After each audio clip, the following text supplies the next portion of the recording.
I want to dive into focus, and I really want to zoom in on this, and I'm purposely using some of this language because that's how I'm gonna talk as I unpack this idea of focus. Dan Hunt here. I'm a performance coach for elite athletes and elite teams that win by being the best when it matters the most. And I first wanna just say, this conversation was inspired by a friend of mine, Kevin, that you gotta check out his company called Grit Leadership. So he has built a software around creating evaluation system and creating clarity in data points for ADs and coaches and athletes to have rich conversations about developing their mindset, developing grit, and building a team. And so, one, I just want to say thanks, Kevin, for having the conversation, and this really inspired this video here. But also, if you're interested in, we're going to shoot that and put that in the notes below, you should check out Grit Leadership. It's a phenomenal program that Kevin's developed over the years. And so I want to talk about focus because this is really a very complex idea that we just leave broad. We leave it wide open of just where do you put your attention?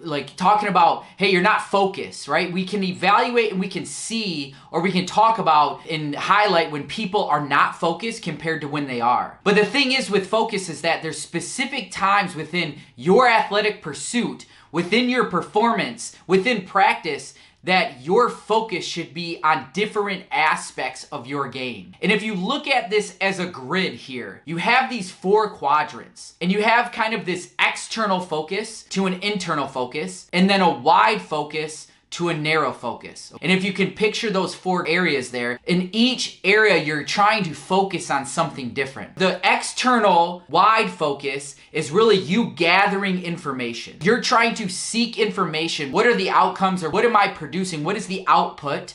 And what is the information I'm trying to gather? Maybe it's not just your output. What's the information you're trying to gather as it relates to the environment? As it relates to if you're in outdoor sports, what's the temperature? What's the wind? Is it grass? Is it turf? Right? Is it the opponent and what they're doing? And you're looking at that external, wide, outside, gathering information. And then you shift into this internal wide. And that's where you're taking the information and you're beginning to analyze it. You're beginning to plan. You're beginning to say, based on what I have received, what I see, I'm going to do X, Y, and Z. So your focus goes more internal of you processing and planning. And then there's a shift to, now I'm going to prepare and I'm going to start to activate. All right. And that's that internal narrow. Okay. I really take the information, the plan, I zoom in. All right. And I start thinking through and preparing myself at these are the things that I'm going to execute on. These are the things I'm going to do. And then finally,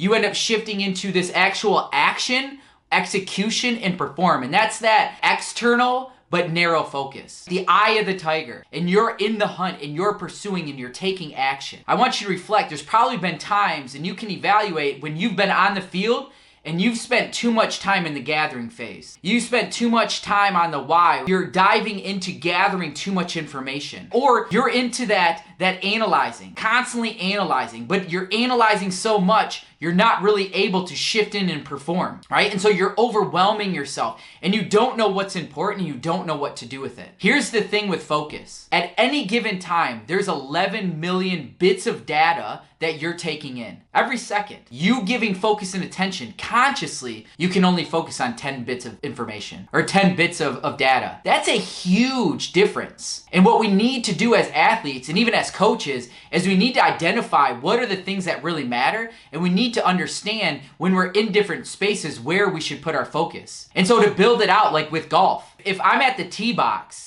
the first thing I want to do is I want to gather the information, right? I'm seeing the yardage and what the hole's doing and different things like that, maybe the wind. And then I'm going to go into a plan. What club am I going to use? What am I trying to do? Am I drawing this? What is the action? What am I going to do? What is this plan that I'm trying to execute on? And then there's a shift. And that's when you start shifting into more of that competitive of okay, now preparing, what is my routine? How am I prompting myself? And you guys have heard me use that language before of getting set, settling in, and clearing my mind to focus on what only I can control, right? My stance, my grip, a deep breath, whatever that is, okay? And then I'm going to fully trust and I'm going to execute. And I shift into that external narrow focus. And that thing's really simple. I just go through the motion. I fully trust everything that I've set up. Here's the thing is that I think at the end of the day, we do pretty good with a lot of these. I think in many sports, we talk and we can focus in on this thing in film study, and we're doing this, and then we need to trust and we need to go execute. What we miss is that there's actually a physiological or a body component with the focus. And so I'll use this analogy. I love riding motorcycles. It's actually one of the things in adult life that I would say came naturally to me. And if you've ever rode a motorcycle, you realize, much like a car in a manual car, you can't just shift from first gear to sixth gear. If you shift from first gear to sixth gear, you'll realize really quickly you just stall out. Even if you go from first to third, like maybe you're able to give it enough juice and gas, we would say even willpower to force it through. But what happens is you bog down. You slow down. You can't get moving, right? You can't generate the RPMs to get moving. So what do you need to do? You need to pull a clutch in. You need to shift it up into second gear. You need to give it some gas. You need to let the clutch out. And then you hit that next RPM mark and you do it again and again. And before you know it, you shift into sixth gear. Here's the thing I want you to think about as you shift from one quadrant to the next, to the next, to the next. To really optimize your focus and zoom it in on the thing that really matters, you need to breathe. Like the clutch, pulling in, inhale, and then let it out.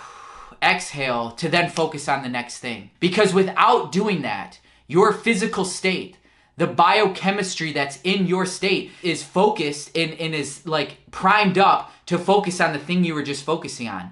And until you actually pull that clutch in and you let it out, you breathe in and you breathe out, you're not able to actually shift your focus, all right? It's one of the reasons why when people get really like amped up, they say, oh, I just need to go take a drive. What are they saying? They're saying I need to go calm down. I need to go shift my body. I need to go shift this shift this biochemistry. I need to shift my physical state or that biochemistry. You need to be able to go from a gathering information, if I'm a golfer, to taking a deep breath. All right, now how do I analyze this? What does this look like? What actions do I need to take? All right, I know those actions. Good.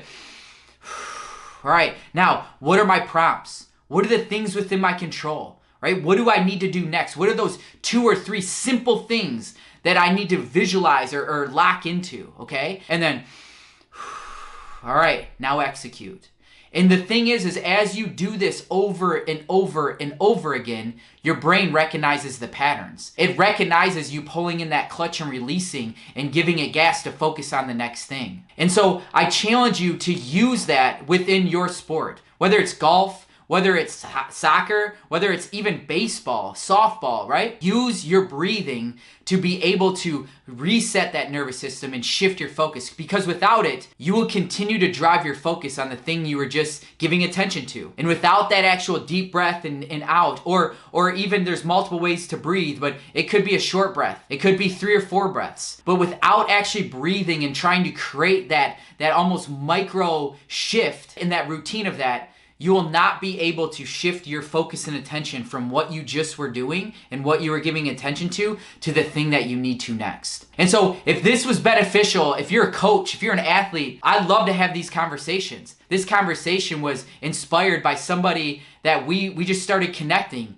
and we started talking, and I shared like, hey, talk to me about some things that you're navigating with maybe some of your athletes or some people that you're working with. And that's how this came about. And so if you have one of those types of things, I'd love to hear about it. All right, I'd love to shoot a video based on that to help you be at your best, to help the people you're leading to be at their best, okay? Like, subscribe, and share to this. We're going to continue to put content out there to help you be at your best when it matters the most. We want to see you win, and there's endless combinations to that. And we know that when you lean in and you keep unlocking and shifting and trying to find that for you, that you're going to be able to win as well. Greatness is within.